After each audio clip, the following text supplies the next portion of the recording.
This is a KLFY Plus original podcast, Candid Conversations with Lainey Miller.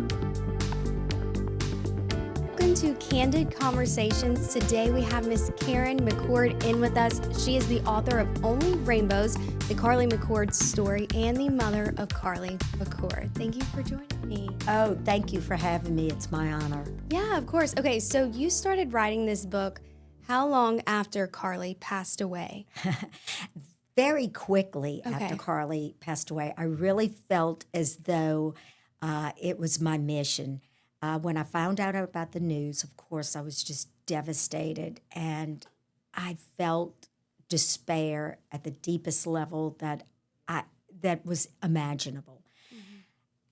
And it was that moment that I realized that God had another plan for me. And I had written another book called Lessons of the Lilies, and I wrote it under duress. I am not a writer. I'm a science teacher, but I wrote it. And at that moment, I really felt as though God put it on my heart that you're going to write this, and it's going to make a difference for other people. I didn't realize that it would take me 5 years to write it. I didn't know how I was going to do it. But at that moment, I knew that there was another mission in my life, and the mission was to create Only Rainbows. Mm-hmm. So since then, it's been almost 6 years since the plane crash. And for those who don't know, Carly McCord was a sports journalist. She was really a face of Louisiana sports, and she passed away in a plane crash on December 28th, 2019. I read in your book, you found out about the news while you were at the grocery store. Correct. Tell me about that. I will. That was interesting because usually you think that the first or next of kin would be notified. And in this case, and of course, even today in social media, there's a difference in that philosophy. And so at 9:05 or whatever, the team had gotten word. The LSU team had gotten word that the plane had crashed, and Carly was the first one to be identified. But I was at the grocery store, buying goodies for the game. We were going to have a party because it was a big game. It was the Peach Bowl, and if we had won the Peach Bowl, we were going to head into the national championship. And when I say we, of course, it was the LSU team. And so I was at the grocery store gathering goodies, and when I went to the cashier, it was so strange, and I don't know if she knew it or not. I never did ask her. But she looked at me, and I said, I forgot to pay for my coffee, and I went back to pay for my coffee, and she goes, nah, you're going to need it. And I didn't understand what she meant. I got into the car, and one of her bridesmaids called me up, Margaret, and she said, Miss Karen, is it true? Tell me it isn't true. She hung up, called back.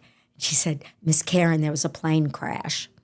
And she said that, there was one survivor, and she didn't know who it was. Well, everybody else did know who it was, but at that time, I was holding out hope as to, maybe it was Carly. Ran back into the grocery store, and this is where the story gets interesting. I ran back into the grocery store, and I saw this man. And he was gorgeous, not gorgeous as in, like a football player, captured, that sort of thing, but like in his 40s, black curly hair, a maroon sweater. And he grabbed me and he said, what's wrong? And I said, I don't know, but I know something terrible has happened, and it's something big, and it's a plane crash. And I don't know if my daughter survived. I started to cry into his sweater, snot cry, ugly cry. And he held me so tightly. And he looked at me and he said, I will bring you home. And I was ready to get in the car with this man. And then all of a sudden, Fresh Market came in, and the manager of Fresh Market came in and said, no, we'll take her home. And he goes, okay, as long as y'all have got her. And so I turned around literally seconds later to thank this man. And when I did, he was gone. And I asked everybody in the grocery store, could y'all find the man? Because I just felt as though possibly he was an angel or Jesus. I just felt it in my bones. And everybody was looking for him and everything vanished into thin air. And, the case has been so publicized. You would have thought that maybe he would have contacted me after I have told this story, but he didn't. But as devastated as I was and as emotion-filled as I was, I knew at that moment God had us. And that's, I guess, the planting of the seed of the book. Yes. So I read Carly had premonitions. She was scared of planes. She was scared to go on a cruise. And particularly that day, she was worried about getting on the plane. She was. Any regrets, thoughts on that? I'm sure you think about that every day. I do. And but I do have a really good story that goes along with that. The night before the plane crash, Carly looked at me and she said, I am scared to get on that plane. And I said, then don't. And she goes, but Mom, I have to do it. It's my job. And, knowing Carly, I knew that it was her job and that she was going to get on that plane, whether, it was good or not. So like a mom thing, what I said was I looked at her and I said, call me when you get there. What good would that do? None. Mm-hmm. So yes, I could have stopped her, I thought. But a few months later, I went to a grief counselor. You can't do this, or I couldn't do this without a grief counselor. My family couldn't have done this without a grief counselor. And her name was Vanessa, and Vanessa was looking at me through Zoom because, remember, it was 2020, and everybody was isolated, which was probably the worst thing for my family. And Vanessa, the grief counselor, looked at me, and she said, Karen, what day, if you had the power to change, what day would it be? And I said, well, you know what day it would be. And she said, no, stay with me. She said, what day would it be? And I said, December 28th, 2019. And she said, what would you have done differently? And I said, I would have slashed her tires. I would have gotten away from her to drive to Lafayette to get on that plane. I would have hung on the wing of the plane if I had to. I would have stopped that plane. And she goes, so you would have played God. And I said, no. You asked me what day I would do to change, and I would have played Mom. She goes, well, don't you think God could have done all of that? She goes, don't you think God could have stopped that plane? And I said, yeah. And she said, but he didn't. Karen, it wasn't yours to change. It was her time. And deep in my soul, Lainey, I knew that she was right. And God gave me that grace to accept it. That doesn't mean that I was saddened by it and had to go through all the grief process, but I accepted it. It was her time, and it wasn't for me to change. And I couldn't have changed it the night before, and I couldn't have changed it that day. And you also couldn't change it since the day she was born. You've always had a mom instinct that she would be taken too early, but we'll talk about that when we come back. Candid Conversations with Lainey Miller. Welcome back. So, Miss Karen, in the book, you talk about how you always had an instinct that Carly would be taken way too soon. That even happened since the day she was born, right? You're correct. It was one of the weirdest things. When she was born, I was excited and thrilled, and we were as expected as all the rest of the newborn parents. And I went to count her little fingers, and as I did, I noticed her lifeline. Now, mind you, I don't read palms. I could care less about palms, and I don't know anything about it. But I noticed that Carly's little lifeline was very short. I don't know why I noticed it, but I did. Is that a certain spot on your palm? It's like, I think it's like right over here somewhere, and so anyway, I noticed that she almost didn't have one, and it panicked me. And I don't know why I even looked at that, much less, but I've like I never said, thought of that, yeah. no, or ever thought about it, but it was at that moment that I really knew, or I instinctively knew, that I was going to be here longer than she was. And I can remember even doing birthdays, and you know how you cut the cake, and I go, please, God, my biggest wish is please let me die before my children. And so instinctively, like I said earlier, I did know something, but I never put it out in the universe. You know, you just never want to say that. But I was always hovering over Carly. And I'm not saying hovering like a helicopter mom. I let her, not let her, but she moved to Cleveland by herself. And so it wasn't like we were hovering, but instinctively, I wanted to hear her voice. And when I heard her voice, I was relieved. Whereas I have 2 other children, Kaylee and Carson, and I don't worry about them like that. They're fine. I know that, they're going to be just fine. But for Carly, I always had that instinct, that motherly instinct. Well, she had it in her too. Do you think God told her or showed her things because she was scared to get on planes sometimes? Even when y'all went on a cruise you wrote about in the book, she was scared to get on the ship. Yeah. Do you think God told her? Did she ever say anything about that? She never said anything, but instinctively, I really knew that she probably felt something. And the reason is because she led it fast and furious. She had to get it done, and she had to get it done right then and there. She did not waste time. And she also did something very unique. And you understand this being in the broadcasting business. The broadcasting business is a very competitive business because there are so few jobs. And it seems glamorous. People don't see behind the scenes and understand that, it's a lot of work, a lot more work than, you would like to believe, but it is.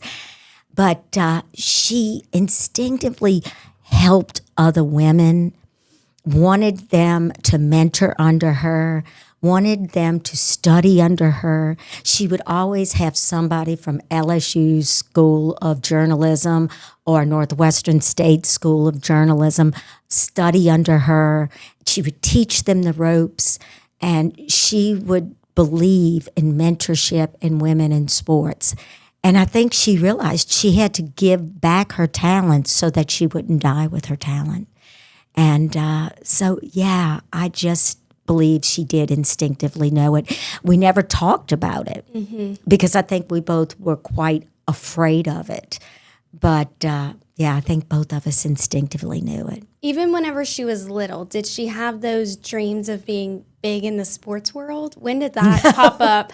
Like she was a face of Louisiana sports, even though she didn't play them. She never played them. She never cared about them. She was never on an organized team. She was on a powerlifting team in high school, but then the coach quit and they didn't have it any longer.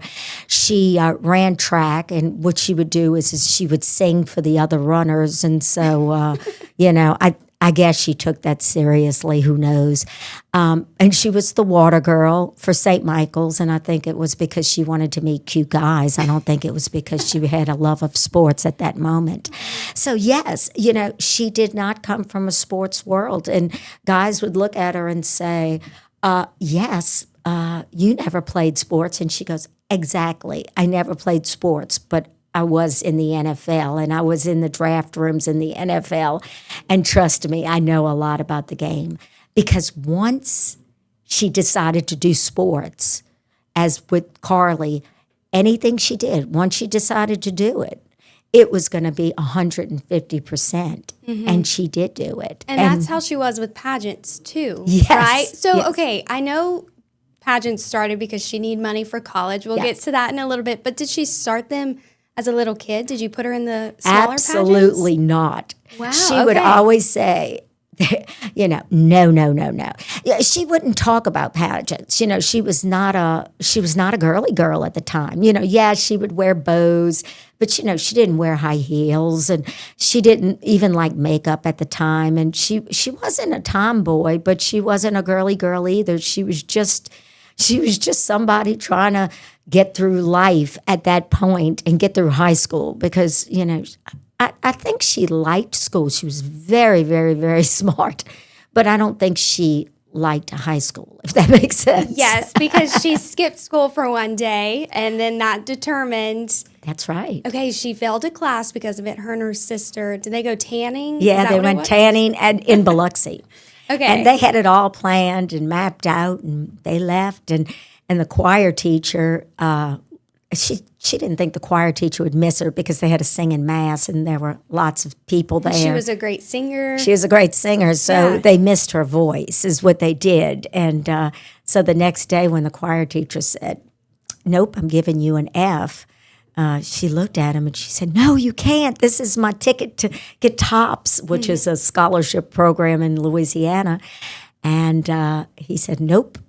And so she failed the course. Well, she got a C in the course, but that wasn't good enough. And she didn't tell us until graduation night. Wait, really? Yes, we looked at the program and we saw no top scholarship under her name. Was that very like Carly to not say anything? Oh, yes. I'm looking over at my husband because he's sitting in there and laughing. Absolutely, it was very much like Carly. And, and that's one thing interesting because I tried to write the book as, she wasn't always a saint. You know what I'm saying? She was, she did some wrong things too. She was a sinner as well as a saint. Yeah, she was a teenager, and she had her faults as well as her strengths. I love that. And then it led into her journey with pageants. But we'll talk more about that after the break. Candid Conversations with Lainey Miller. Welcome back. So Carly McCord, she's the face of Louisiana sports, but she was also huge in the pageant world in Louisiana. But it's not for what you think, like her winning Miss Louisiana or being the star. She actually started because she needed money for school, right? That's exactly right. Once she failed that course and didn't get her TOPS money, Tracy, the rock of the family, said, "And so how are you going to pay for your scholarship?" And, we were just determined that she used her talents to get some of that scholarship money back. And so she came up with this great idea. She looked at this thing and she said, "Mom, I'm going to Northwestern State University, and they have this thing called the Lady of the Bracelet." And she said, all I have to do, because we told her she had to find a way to get scholarship money, and we suggested this because she had blown her talent of singing. We had suggested the pageant world. And so anyway, she came back. She says, "I did some work, and I looked at Lady of the Bracelet, and I realized if I won second runner-up, I got half of a scholarship plus books. First runner-up, half of a scholarship plus books plus, a meal ticket or whatever. Right. And then if I win, my whole ride is paid for." And so we were looking and, we knew second runner-up was about the best we could get. Mm-hmm. So she went ahead and entered into the pageant, and she got a trainer, and she practiced her song, and she got a dress on eBay or whatever. And she was determined to do this in Carly style. She was going to be the best that she could be. So the night of the pageant, she gets there, and lo and behold, her trainer worked miracles, and she did beautifully in swimsuit. And then she sang her talent, which was "Don't Rain on My Parade" at that time. And she did it magnificently. And Carson, my son, and Tracy were sitting next to each other, and Carson said, "Dad, she might just win this. She might just actually get some scholarship money." And then all of a sudden, evening gown came. And here she was in this beautiful white evening gown, and she tripped. And Carson turns to Tracy and goes, there goes the scholarship money.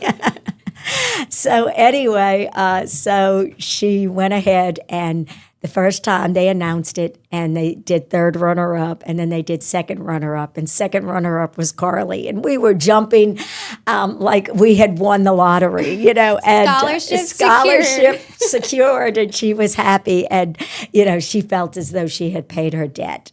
The next year, however, she entered the pageant again, and she did become Miss Lady of the Bracelet.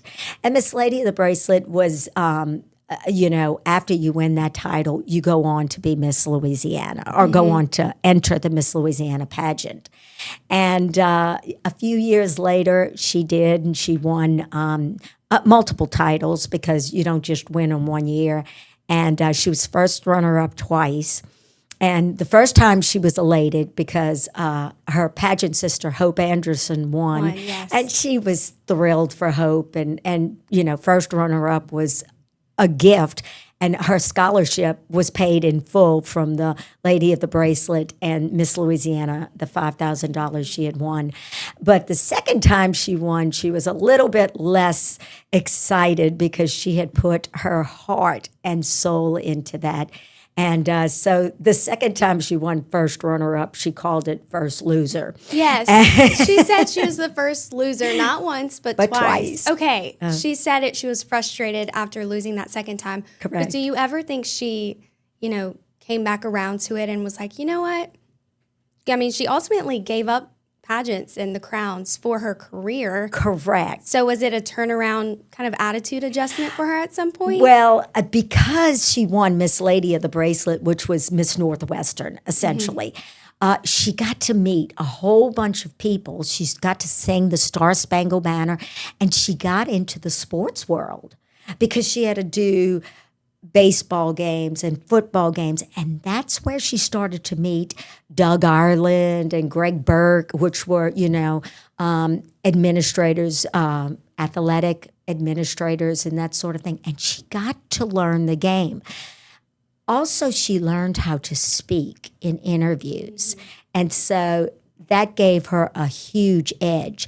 Pageants were a good stepping stone for her. Did she like pageants? Probably not in the way that an ordinary pageant person would. She liked the benefits of it, the personal benefits, Correct. or the personal growth, I guess you could say, Right. instead of the actual competition. Yeah, I know a lot of girls do it year after year after year because they love the idea of winning. Like Right. I could tell from reading the book, she was like, "Yes, I'm a little bit more fit this year. Yes, I'm Yeah. you know working Yeah. on this goal of mine." So I think that's a props to you guys as parents. Thank you. You know, but you asked her to do the pageant, and she initially told y'all no. Right. Was there ever a "I told you so" kind of Oh, moment? yes.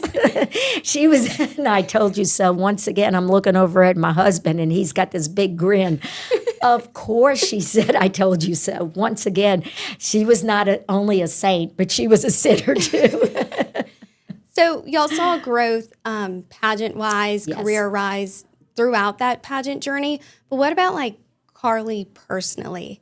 How did y'all see her transform through those pageant years? Well, it was interesting. Once again, she learned how to speak, and boy, she could interview better than any of those pageant girls I'm convinced of.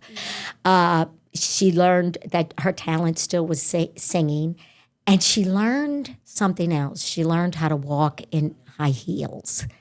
And that's when she turned from that kind of tomboyish high schooler to a real lady, you know.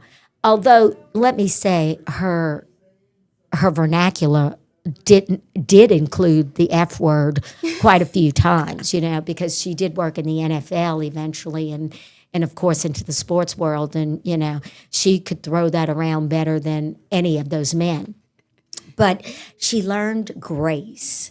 She learned charm. She learned how to respect people, and she learned how to write thank you notes and tell everybody thank you. And I do attribute that to the pageant world. The pageant world was very kind to Carly, but it was also very brutal to Carly. And to answer your question early on, was she bitter about being first runner-up? I do think she, that was a little thorn in her side, but she got a lot of mileage out of it.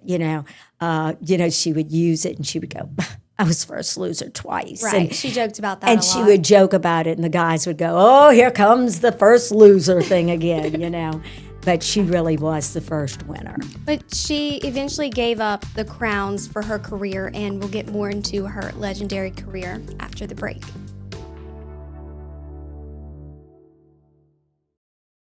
Candid Conversations with Lainey Miller.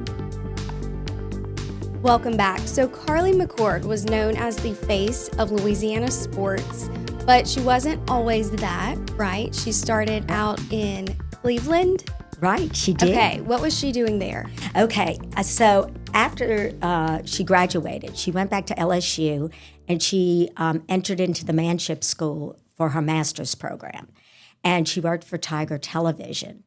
And so at this time, she had studied sports and she knew all about the sports teams at LSU. And so she went to Pro Day and she was setting up for Pro Day because she was working for Tiger Television. She got there for about 7 o'clock in the morning, set up all of her equipment, did everything, and then all of a sudden, this man tapped her on the shoulder and said, "Excuse me, this is my spot."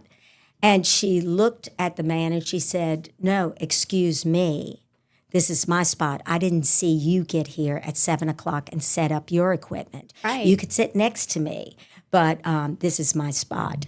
And Michael Lombardi will verify this story. So he sat next to her and she started to talk about the LSU players. For example, she said, "Look at Kiki Mingo. Barkevius Mingo is excellent. He's got a good wingspan," and that sort of thing. And she was talking about every one of the players on the team.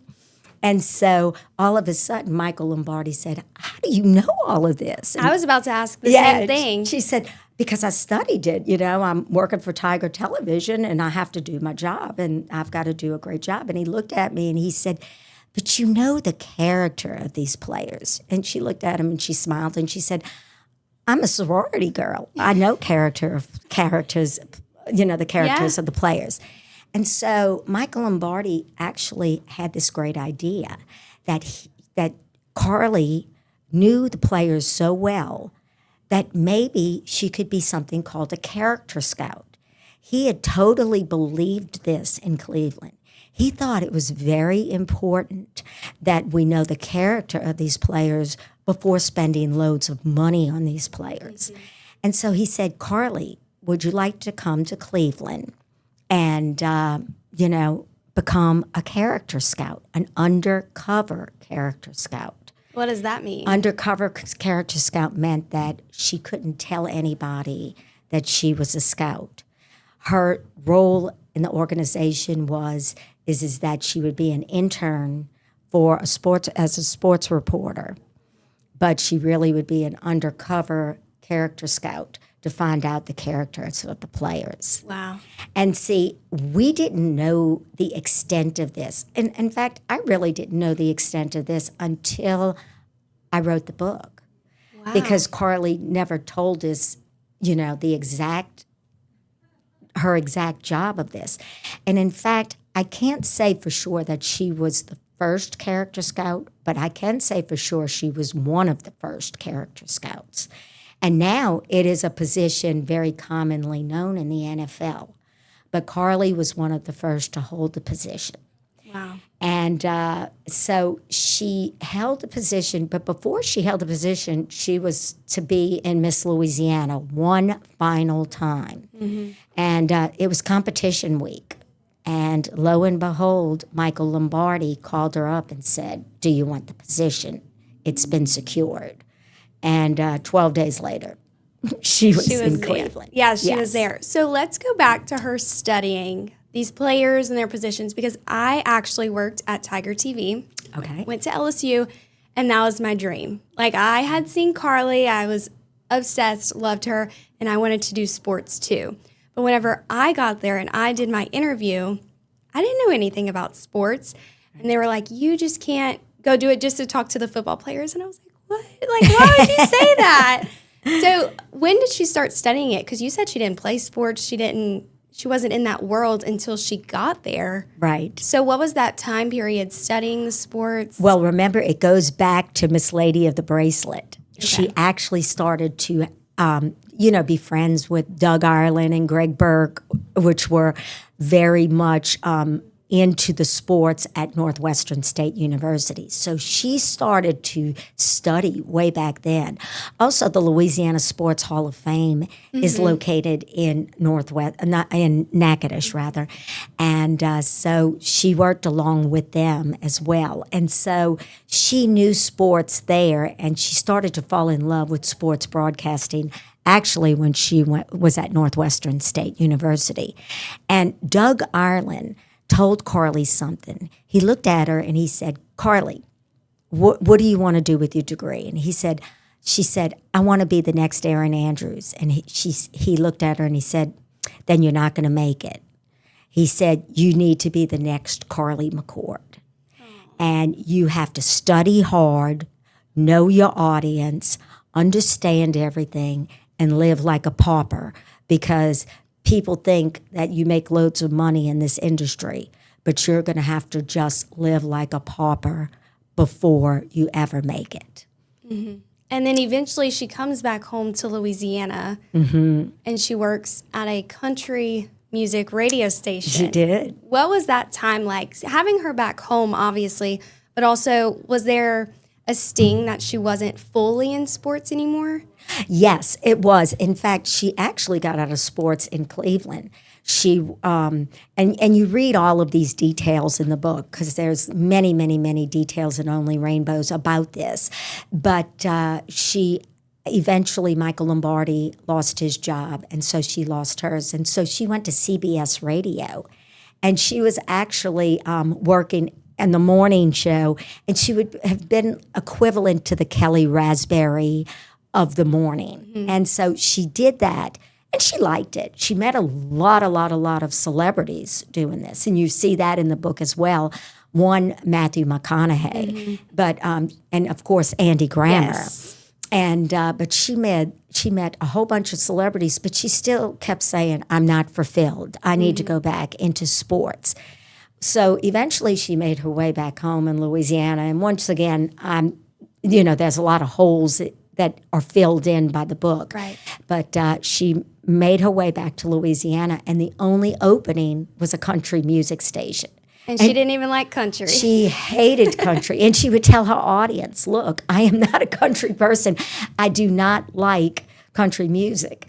And, they would say, Carly, you can't say that on air. And she goes, well, I did, and I just did, and they loved it. Yeah. And they loved it. They loved her raw and honesty about it. And she met a lot of country music people, Morgan Wallen, name them, Lane Hardy, Right. On and on and on and on and on. And but she liked her stint there. She fell in love with her stint there because they let her have free reign. And so she learned how to market herself during the country music station. And that, of course, led her to being producer in the Matt Moscona show. And, of course, opened many, many, many doors for her. A story I loved about her time there was that's where she got engaged. Yes. Can you talk about the behind the scenes as parents?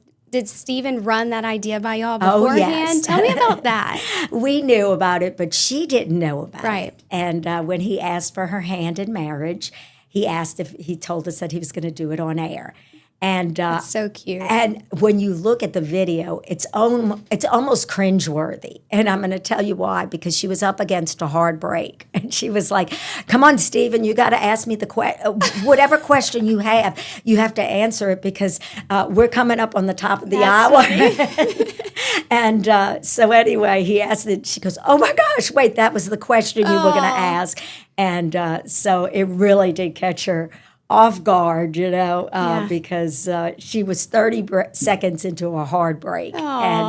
as a media person, y'all understand what a heartbreak is. Yes. And that's one you can't break in the media business. She eventually married someone in sports. Was She that a did? surprise for y'all or not really? No, not really. Absolutely not really. And that is one of the things why I think she really fell in love with Stephen is because he loved sports and he understood her crazy life because her life was crazy. I mean, it was morning, noon, night, and then morning again. She would outwork all of her competition. She would be up at 4 in the morning until 11 o'clock at night driving home from the Pelicans game. She worked and worked and worked to honor her audience.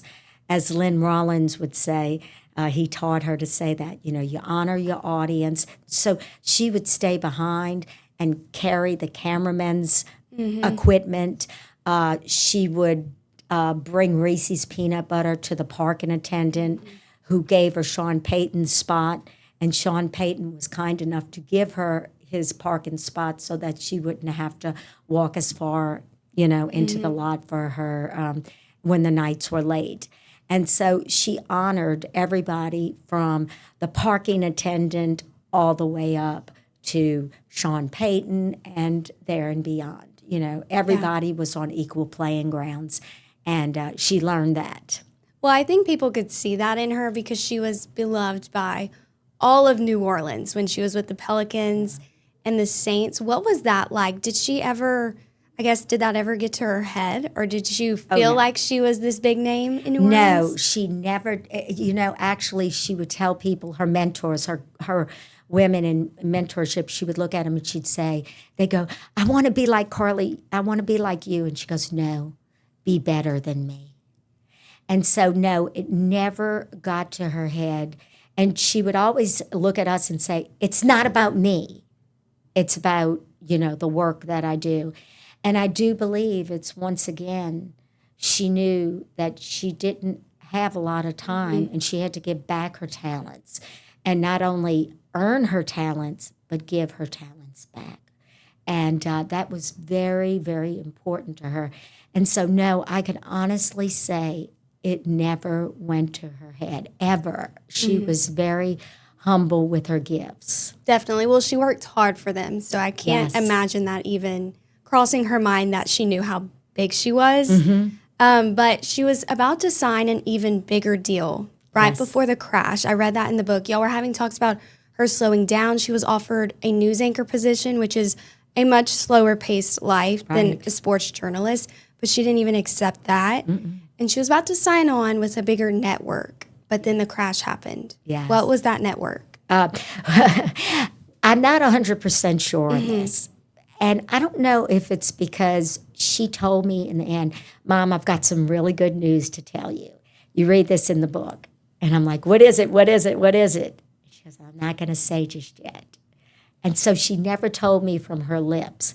So I don't know if when I went on my journey to write the book, if I actually wanted to find out the answer. Maybe the answer was to be given from her, and so I didn't do it. But I will throw out 2 names that I think it was going to be. Or I know maybe both of them.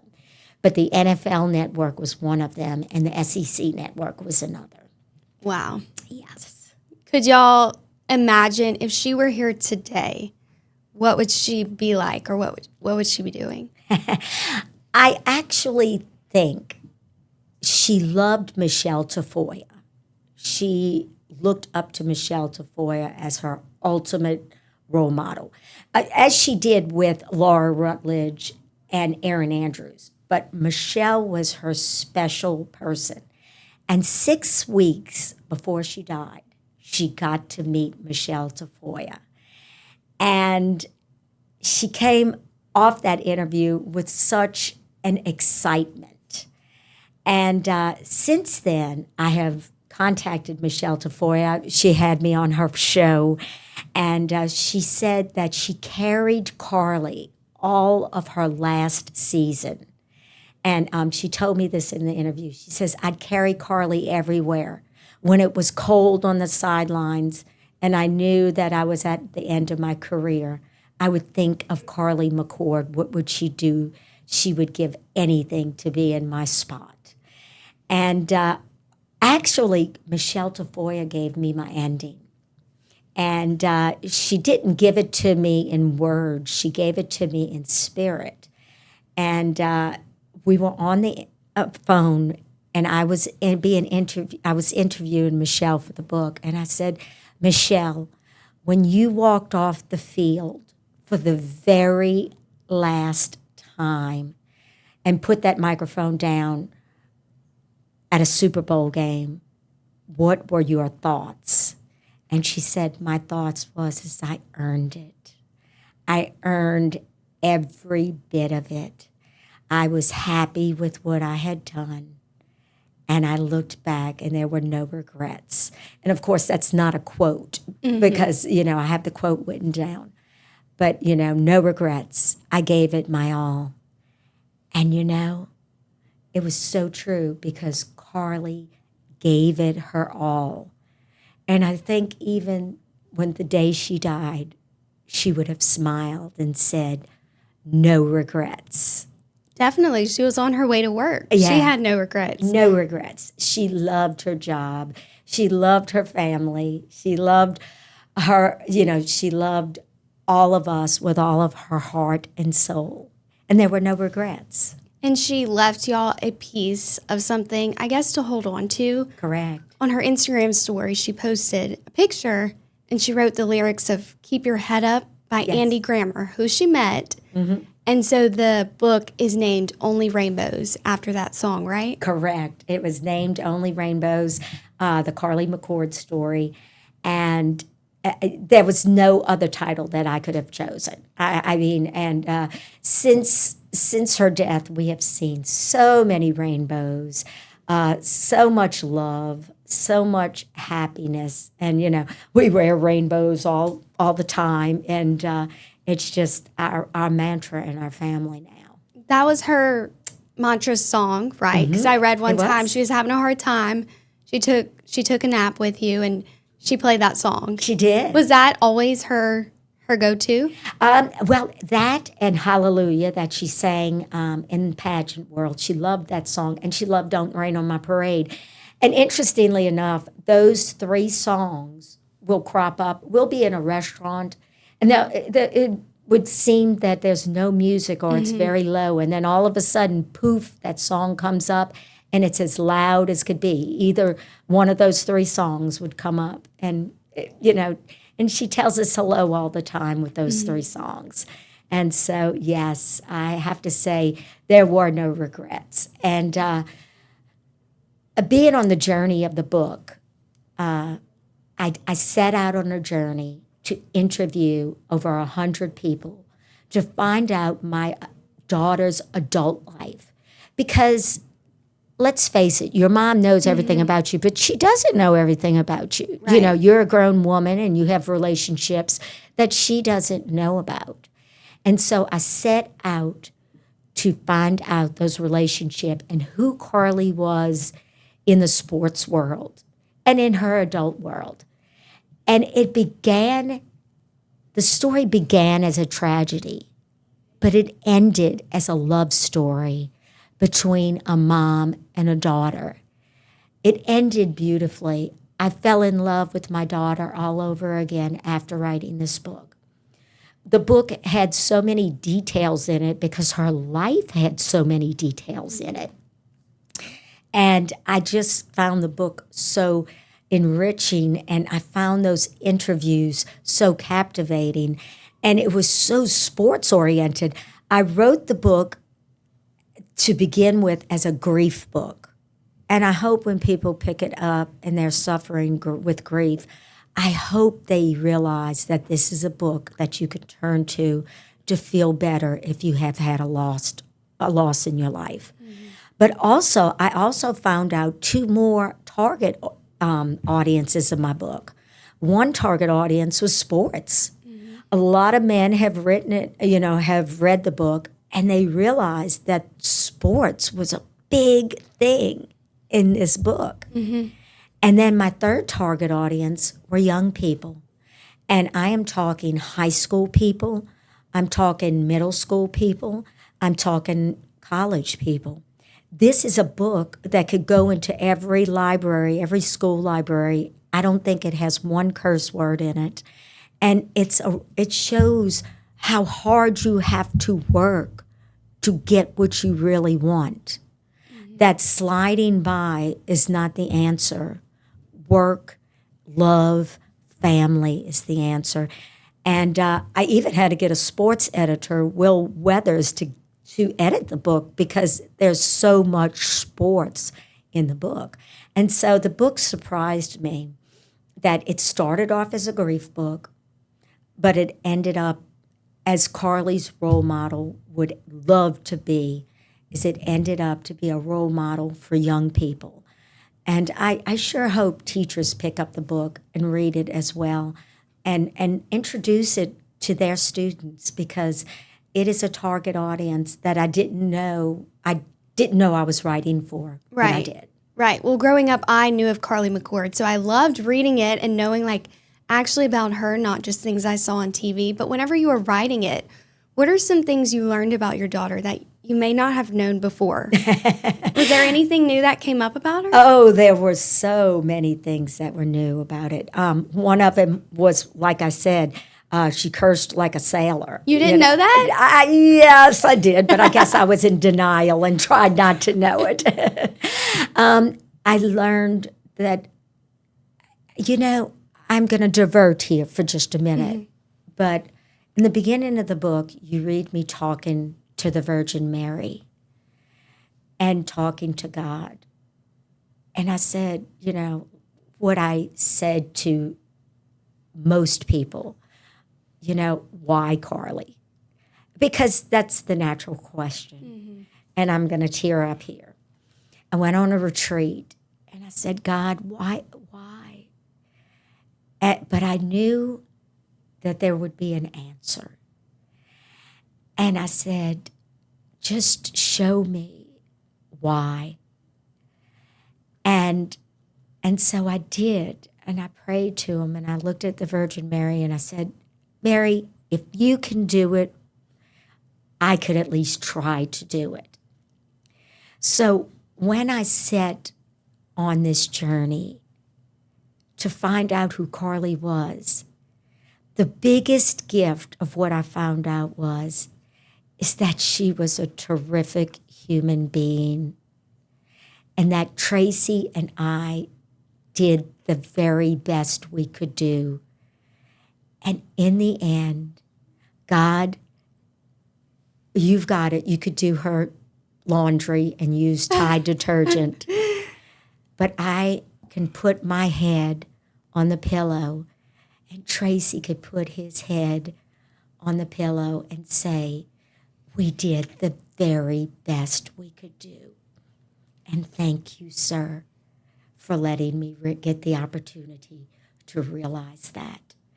And so in this book, I see the biggest gift that I could give is that I did the very, very best.